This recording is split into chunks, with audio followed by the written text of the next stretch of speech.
Welcome to Grace Abounds. I'm Pastor Emily Baton. Today, I will be sharing with you my Sunday sermons from St. John's Lutheran Church in Palm Desert, California. Thank you for joining us, and may you find grace, peace, and comfort in the message today.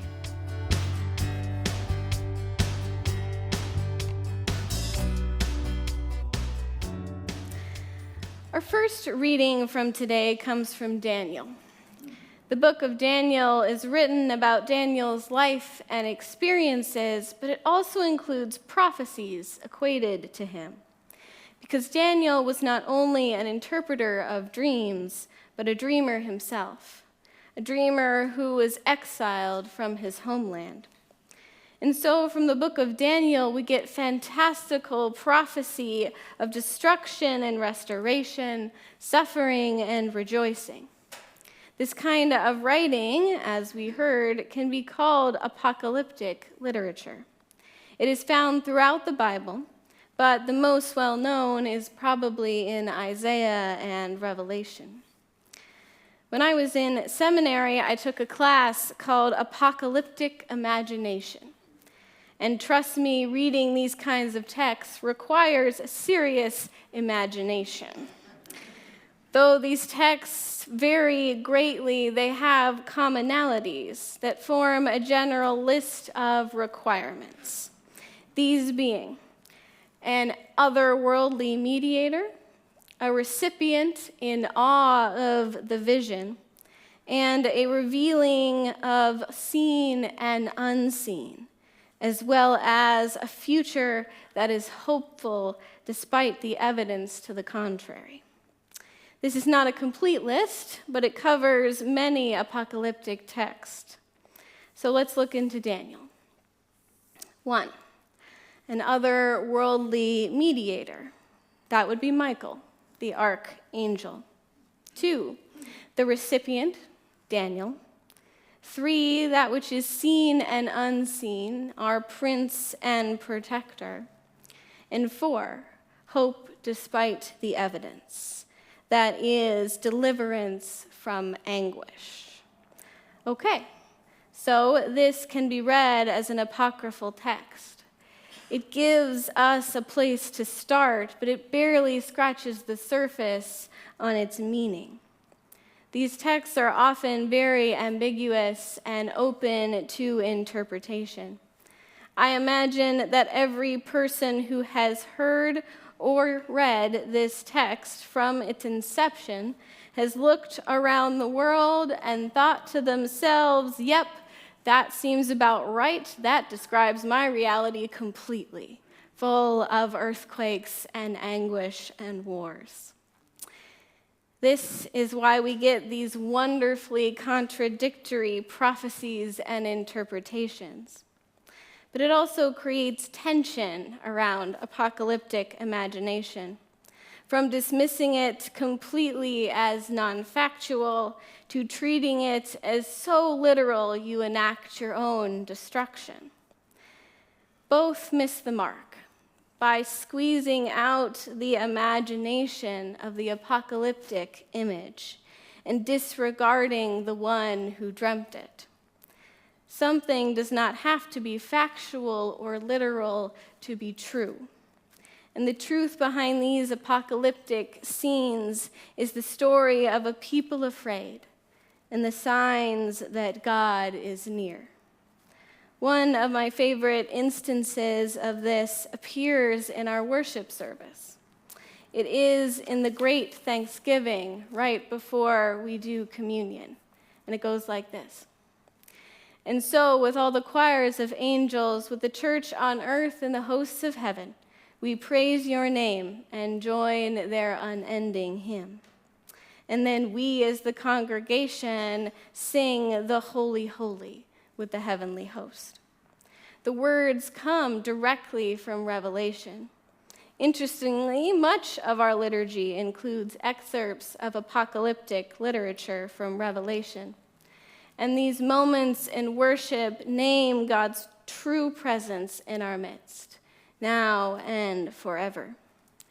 We get another instance of foretelling in the gospel reading for today. Let's see if it meets those apocalyptic requirements. 1, our otherworldly mediator. I think Jesus is pretty otherworldly. 2, the recipients, the followers and disciples of Jesus. 3, the seen and the unseen, the temple and its destruction. 4, hope despite evidence. Wars, earthquakes, and famines, but do not be alarmed. Okay, strictly speaking, that does meet the last requirement. But it is quite a tall ask in the face of all of those things to not be alarmed. And I don't blame the disciples for wanting to know precisely what the signs would be so that they could be prepared and to not be alarmed. But Jesus gives very little instruction about how not to be alarmed. He just says, this is but the beginning of the birth pangs. We have heard this do not be afraid language before. And now that I think about it, it sure comes up a lot in the birth of Jesus himself. I don't know about you, but my experience of birth is that it often includes just a bit of alarm in the middle of it.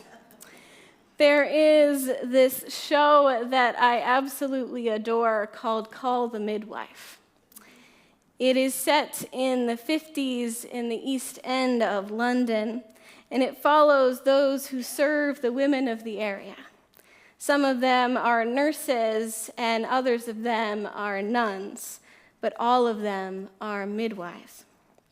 They see it all and handle every situation with grace, humor, and faith. And as one of the senior midwives would say, birth is messy and chaotic, but in that chaos there is incredible beauty. And I have watched, it is an incredible beauty in birth. I have watched this series over and over again, and every time I am blown away by the incredible peace in the midst of the utter devastation that these midwives encounter and can. Because it is fear that destroys.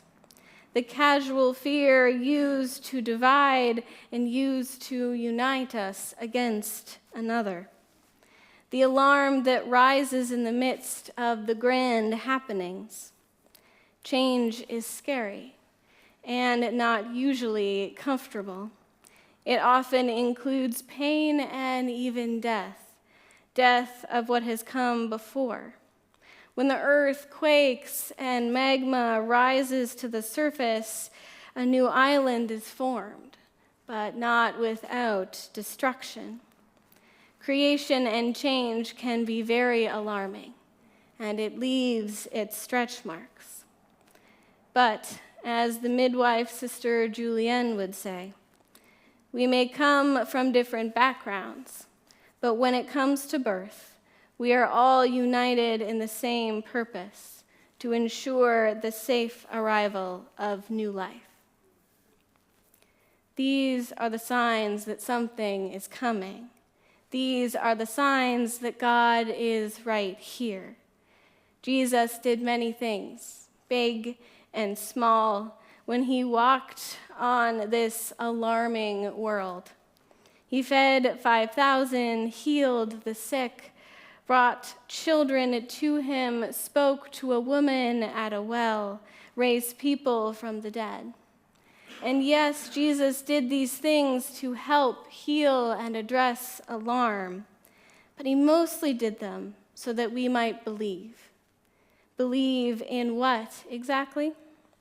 Believe that when the earthquake comes and war wages, we feel the birth pangs and know there is no need to be alarmed, because God holds a covenant with us, a promise to be there as our midwife in the next creation of life. Amen.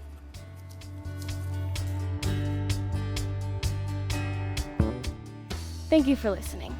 Each week's episode is edited by Nick Cox with music by St. John's Worship Band. This week's sermon is by me, Pastor Emily Baton. Make sure to subscribe, and if you would like to know more about St. John's mission to know Christ and make Christ known, please visit our website at stjohnslutheran.church. May God be with you this day.